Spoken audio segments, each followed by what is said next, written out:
નાની મોટી ભૂલનું પરિણામ તમારે અહીંયા જ ભોગવવાનું છે.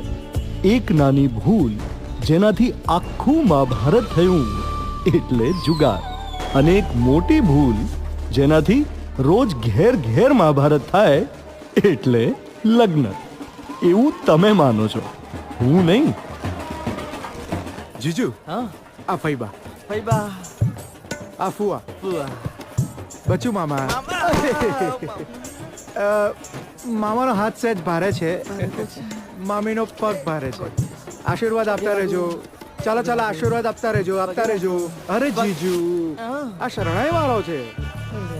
આ છે આપણા વરરાજા ભાર્ગવ ઉર્ફે ભૂરિયો. ભાર્ગવ જન્મ્યો ત્યારથી સફેદીની ચમકાર હતો એટલે એનું નામ ભૂરિયો પડ્યું. પણ તડકામાં રખડી રખડીને ભૂરામાંથી કથ્થઈ થઈ ગયો. રંગ ઉખડી ગયો પણ નામ ચોંટી રહ્યું.